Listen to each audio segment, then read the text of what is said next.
Why BlackPink's Rosé left KOMCA. The harsh truth about K-pop royalties.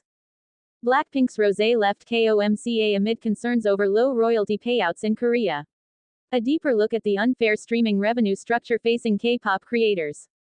On May 22, Korea Music Copyright Association (KOMCA) published a deep dive report on the domestic and international music streaming markets, stating that Korean songwriters receive a smaller share of streaming revenue compared to their counterparts in other advanced markets.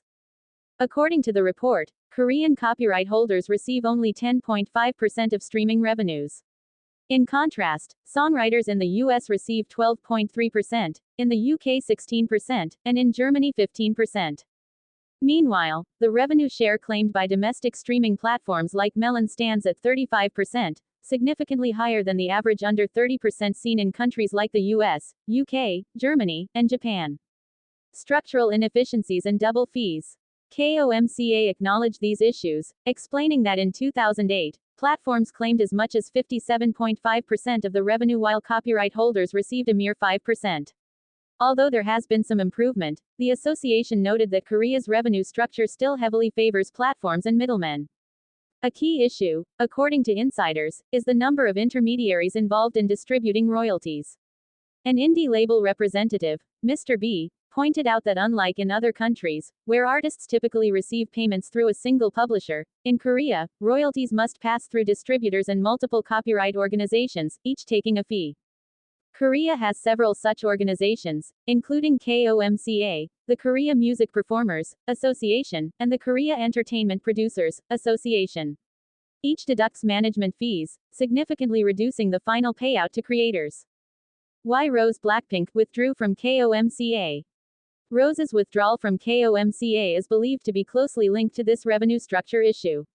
For international earnings, she already pays fees to foreign publishers. If she remains in KOMCA, she must also pay fees to the Korean rights body on the remaining amount, essentially double paying for the same royalties.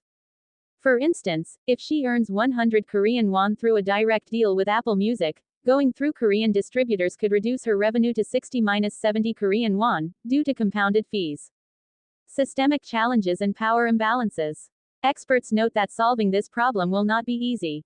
The conflicting interests between entertainment agencies, distributors, and platforms pose significant hurdles. Another insider with over 20 years of experience in the music industry, Mr. C, added that challenging major distributors like Kakao often results in being marginalized. Agencies are left with no choice but to comply to ensure visibility and streaming revenue for their artists. The path forward. Structural reform. The consensus within the industry is that simplifying the distribution structure is essential to increase earnings for copyright holders and maintain the sustainability of K-pop's global rise. As Korean music continues to attract global fans, there is growing recognition that creators, the foundation of this success, deserve a fairer share. Whether that change comes soon, however, remains to be seen. Experts expose the alleged reason BlackPink's Rosé withdrew from Korean Music Copyright Association. The underpayment is astounding. South Korea's global music powerhouse, K-pop, is facing a quiet but serious crisis, and it's not about album sales or choreography.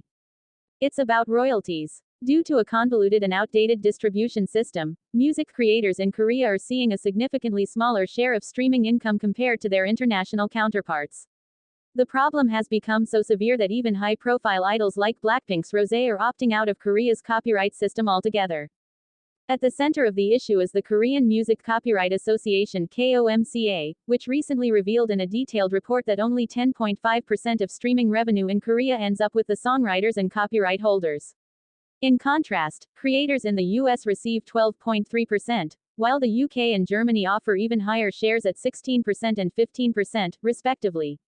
Meanwhile, Korean streaming platforms, including industry giant Melon, take about 35% of revenue, which is notably higher than the global average of under 30%. KOMCA noted that although things have improved since 2008, when platforms claimed 57.5% and creators just 5%, the current distribution still disproportionately favors intermediaries. One major hurdle is the sheer number of middlemen involved. In Korea, revenue must pass through multiple layers, including distributors and several copyright management organizations, before it reaches the artist. Each organization takes a cut, leaving less for the original creators. In contrast, many foreign artists simply work with a single publisher to manage their rights and income, resulting in a more efficient and creator-friendly system. This inefficiency is believed by experts to be one reason why Rosé withdrew from KOMCA. As her music generates income overseas, the current system requires her to pay fees both to international publishers and again to domestic copyright groups like KOMCA. This double deduction dramatically reduces her final earnings. Insiders claim that while direct platform deals, like with Apple Music, could yield her 100% of revenue, going through Korean channels could reduce that to just 60 to 70%. Previously, according to an exclusive report from Dispatch, Rosé applied for the termination of her contract with KOMCA on October 31, 2024. After the 3-month grace period ended, the termination of her contract was confirmed on January 31, 2025. Rosé is the first Korean artist since 2002 to withdraw from KOMCA, when Seo Taiji decided he would not renew his contract with the organization. BlackPink drama. Rosé's US TV appearance sparks fan controversy before world tour. BlackPink's Rosé recent US TV moment has some fans talking, but not everyone is thrilled. The singer appeared on The Kelly Clarkson Show earlier this year, with clips of the moment making rounds online. On May 21, a new interview video dropped, just weeks before the group's much-anticipated Deadline World Tour. This sparked criticism among some fans, who are worried that the group hasn't started rehearsals yet before the concerts begin. Catch the newly released video here. Decked out in a chic oversized blazer, Rosé looked stunning and had a great time with Kelly Clarkson. Fans loved seeing her lighthearted and relaxed, but others were quick to question the priorities. With BlackPink's tour kicking off July 5 at Goyong Stadium in South Korea, some are asking, when will they find time to rehearse together as a full team? The situation is part of a bigger concern. Each member has been busy with solo projects. Lisa and Jennie hit Coachella, Rosé's solo song, Messy, for the F1 film, and Jisoo's tied up with brand deals and acting. Their own ventures seem to be a priority still, as BlackPink has not released or even announced a single or album. However, it looks like some users have misunderstood the whole thing. Many pointed out that Rosé's Kelly Clarkson appearance happened months ago, as it dates back to January 7, 2025. Quickly, fans realized that the moment had been pre-recorded and just released up until now. While concerns are valid, there's hope that BlackPink's reunion will bring the magic fans have been craving. For now, all eyes are on July 5, and many fans are sure it will be worth the wait.